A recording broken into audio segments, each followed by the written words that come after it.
इसके बाद समाप्त हो जाती है।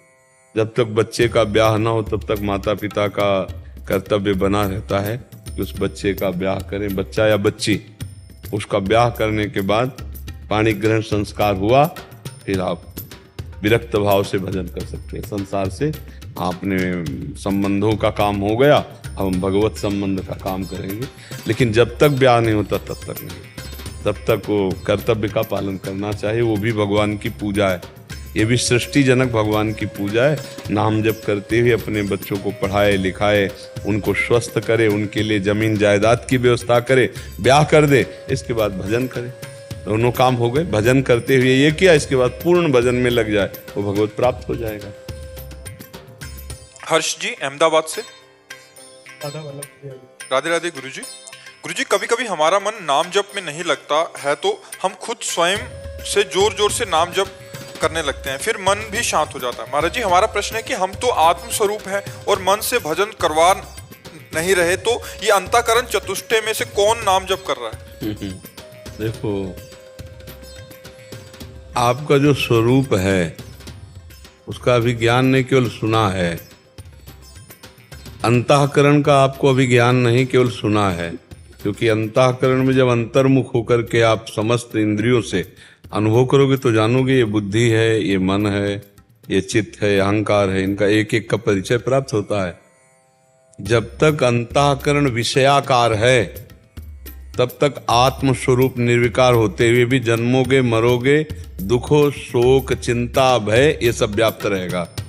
आत्म स्वरूप तो पहले भी था, अब भी, आगे भी रहेगा। अंतःकरण को सुधारना है हमको।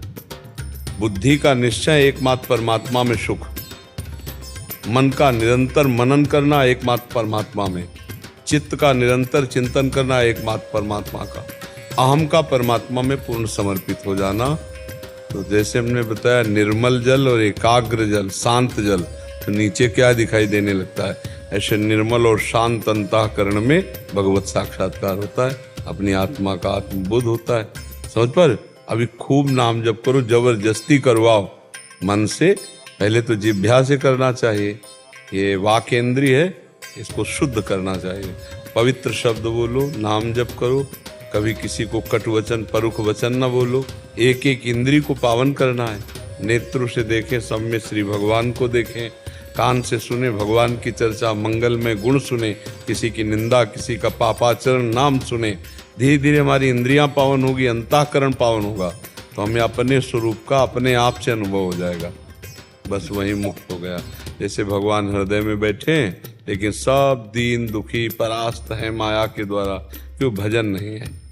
अगर खूब भजन किया जाए तो अभी भगवान यहाँ हृदय में ही प्रकाशित हो जाए। तो जैसे सूर्य है, इस समय भी सूर्य है और रात में भी सूर्य रहते हैं। जैसे हमारे यहाँ रात है तो कहीं दिन होती है, तो मृत्यु लोक में सूर्य तो है ही ना। जैसे मृत्यु लोक के अंतर्गत है देश विदेश, तो कभी हमारे यहाँ रात होती तो कहीं सूर्य उदय होता है, कहीं सूर्य होता है, तो सूर्य कभी अस्त नहीं होता।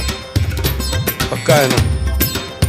सूर्य कभी अस्त नहीं होता, वो प्रकाशित होता ही रहता है। हमारे सामने अंधकार है, ऐसे ही हमारे सामने दुख, चिंता, शोक, भय, माया का अंधकार है। भगवान सर्वत्र व्याप्त है, भगवान सर्वत्र व्याप्त है। अब हमको भजन के द्वारा उसको जागरूक करना। जो परमात्मा तत्व सोया हुआ है उसे जागरूक करना। जे भी जगह आनंद करना। आप और परमात्मा तत्व दो नहीं रह जाएंगे, पर भजन। रात आज का सत्संग सुना, स्मृति हर समय, अखंड स्मृति, सबसे बड़ी साधना का स्वरूप है भगवत स्मृति। एक तैल धारावत स्मरण, सेवा करते हुए, अपने कर्तव्य कर्म करते हुए भगवत स्मृति, उसी से अनुभव हो जाएगा। तो ये जो बंधन हुआ है ये मन को हुआ है।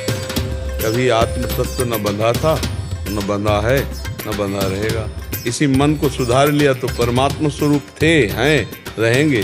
और मन न सुधार पाए तो जन्म मरण, नाना प्रकार के दुख, क्लेश, चिंता और अन्य योनियों में भटकना, ये सब भोगना पड़ता है। समझ गया?